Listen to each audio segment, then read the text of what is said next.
January 19, 2025, 1 a.m. Eastern Time. Across America, 170 million smartphones suddenly displayed the same chilling message. Sorry, TikTok isn't available right now. In bedrooms from coast to coast, Gen Z Americans stared at their screens in disbelief. The app that had defined their generation, the platform where they discovered music, comedy, news, and each other, had vanished into digital darkness. But this is not the story of how America banned TikTok. This is the story of what happened next. In the next 12 hours, something occurred that no one in Washington had anticipated, no policy expert had predicted, and no tech executive had prepared for. Americans didn't just lose access to Chinese technology, they embraced it. As TikTok went dark, millions of Americans did something that would have seemed unthinkable just 24 hours earlier. Instead of migrating to Instagram Reels or YouTube Shorts, instead of embracing American alternatives, they downloaded another Chinese app en masse. Its name was Xiaohongshu, but Americans would come to know it as RedNote. And in the span of a single weekend, this obscure Chinese lifestyle app became the #1 downloaded application in America. The irony was so thick, you could cut it with a knife. America had banned TikTok to protect its citizens from Chinese digital influence. The result? Americans willingly, enthusiastically handed their data to another Chinese company, one that operated directly under Beijing's jurisdiction and had never even bothered to create an international version of its app. But the story of those 12 hours reveals something far more profound about America in 2025. It exposes the fundamental flaws in America's approach to technological competition with China.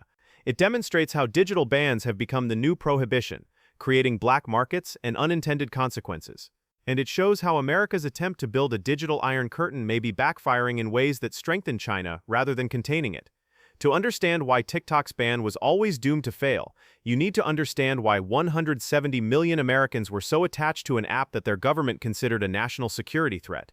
TikTok wasn't just another social media platform. It had become the central nervous system of American youth culture. It was where teenagers learned about world events, where small businesses reached customers, where activists organized movements, and where an entire creator economy employed millions of Americans. Unlike Facebook, which connected you to people you already knew, or Instagram, which showcased polished lives, TikTok's algorithm was eerily good at showing you content you didn't know you wanted to see. It could introduce a Kansas farmer to Korean pop music, connect a Nigerian immigrant with Southern cooking traditions, or help a transgender teenager in a conservative town find community. The app didn't just entertain, it educated, connected, and in many cases, saved lives.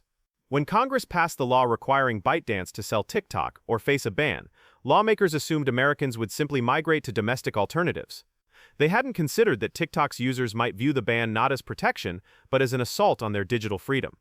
They hadn't anticipated that young Americans might see the ban as hypocritical, given that American tech companies freely collected data and influenced elections around the world. The Supreme Court's unanimous decision to uphold the ban on January 17th sealed TikTok's fate, but it also triggered something unprecedented in the history of technology regulation. TikTok's users began planning their exodus not to American platforms, but to Chinese ones. The hashtag TikTok refugees exploded across social media. Influencers with millions of followers began posting tutorials on how to download RedNote. The migration wasn't just about finding an alternative, it was about protest. Did the US government forget our founding principles? Posted one user with over 200,000 followers. We are a nation built on spite. We're giving our information directly to the Chinese government now because you tried to ban us from doing it indirectly.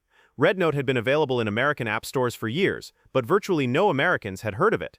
The app was designed for Chinese consumers, with an interface optimized for Mandarin speakers and content focused on Chinese lifestyle trends. It was China's answer to Instagram, emphasizing shopping recommendations, travel tips, and aesthetic lifestyle content. Most importantly, it had never tried to hide its Chinese identity or create sanitized versions for international audiences. When Americans began downloading RedNote by the millions, they encountered something remarkable. Unlike TikTok, which had carefully calibrated its content for American sensibilities, RedNote was authentically Chinese. Americans found themselves immersed in a digital world that operated by different rules, promoted different values, and connected them directly with Chinese users who were just as curious about America as Americans were about China. The first encounters were surprisingly warm. Chinese users welcomed the American refugees with humor and hospitality. They created hashtags like TikTok refugees and demanded that Americans pay a cat tax by posting photos of their pets. Chinese users asked for help with their English homework, while Americans began downloading language learning apps to communicate in Mandarin. The Duolingo language app reported a 216% increase in Americans learning Chinese during the first week after the TikTok ban. But the cultural exchange also revealed the hypocrisy at the heart of America's digital policy. While Chinese users on RedNote could interact freely with Americans, sharing perspectives on politics, culture, and daily life, Americans could not access Chinese social media platforms like WeChat or Weibo. China's internet was walled off from the world, but America was becoming increasingly walled off from China. The 12 hours between TikTok's shutdown and its restoration exposed the arbitrary nature of digital sovereignty in the 21st century. At 11:30 p.m. on January 18th, TikTok's servers went dark. By 6 a.m. on January 19th, Donald Trump had posted on Truth Social that he would save TikTok when he took office. By noon, TikTok's service was restored, with a banner message thanking Trump for providing the necessary clarity and assurance to our service providers. The whiplash was extraordinary.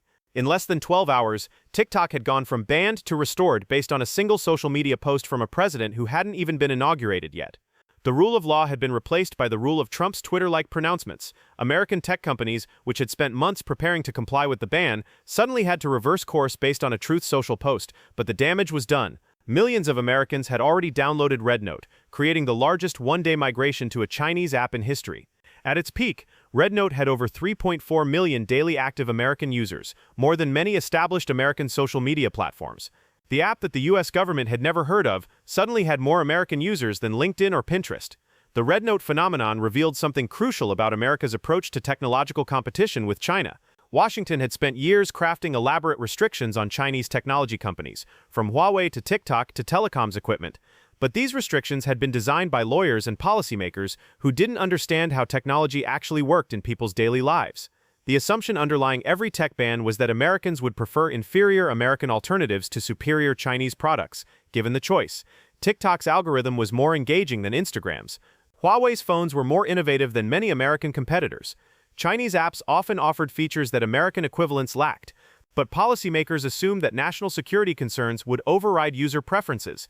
The TikTok ban proved this assumption wrong. Given the choice between American apps that they found boring and Chinese apps that they found engaging, Americans chose the Chinese apps, and they did so not despite the national security concerns, but because of them. The ban had politicized technology in a way that made choosing Chinese apps into an active rebellion against government overreach. RedNote's success also highlighted the unintended consequences of technology nationalism. By forcing Americans to choose between their digital freedoms and their government's preferences, the ban created exactly the kind of us versus them mentality that Beijing had been trying to foster for years. Chinese state media celebrated the RedNote migration as proof that American young people rejected their government's anti-China policies. More seriously, RedNote exposed Americans to Chinese internet culture in a way that TikTok, with its careful content moderation for Western audiences, never had. On RedNote, Americans encountered Chinese perspectives on Taiwan, Hong Kong, and other sensitive political topics.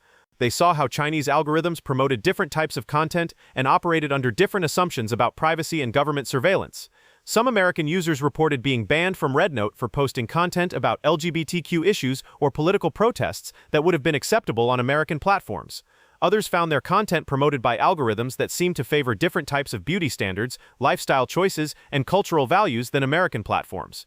The app gave Americans a direct experience of living under Chinese digital governance. But perhaps most importantly, the RedNote phenomenon demonstrated that America's technological Cold War with China was creating exactly the kind of digital Iron Curtain that had characterized the original Cold War. Instead of a single internet connecting the world, there were increasingly separate digital ecosystems optimized for different political systems and cultural values. The Biden administration had justified the TikTok ban as necessary to protect American democracy from Chinese influence.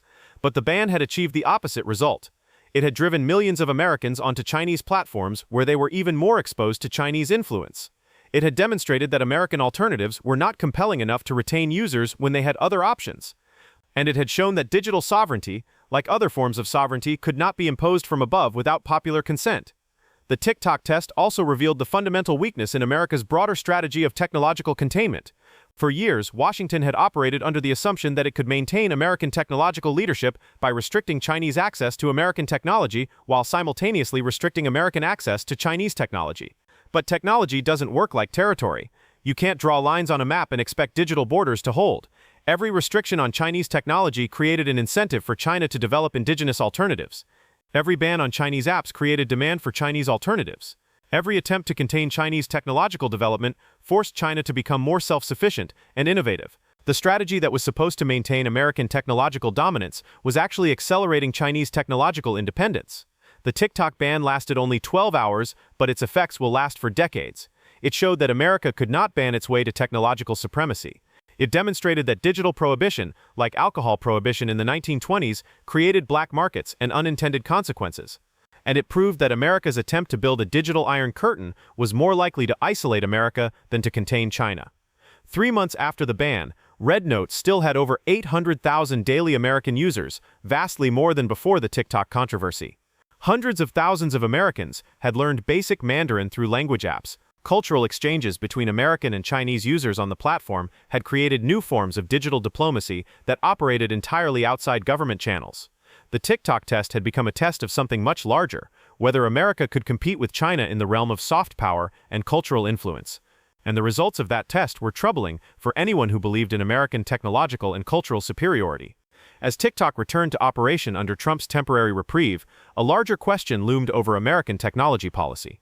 If 170 million Americans could migrate to a Chinese app in a matter of hours, if American digital alternatives were not compelling enough to retain users, if technological bans created more problems than they solved, then what exactly was America's strategy for competing with China in the digital age? The answer, increasingly, seemed to be that America didn't have a strategy. It had a series of reactive measures designed to slow Chinese technological development without any coherent vision for how to accelerate American technological innovation. It had restrictions without alternatives, bans without better options. The TikTok test had lasted only 12 hours, but it had exposed fundamental flaws in American thinking about technology, competition, and digital sovereignty that would take years to address.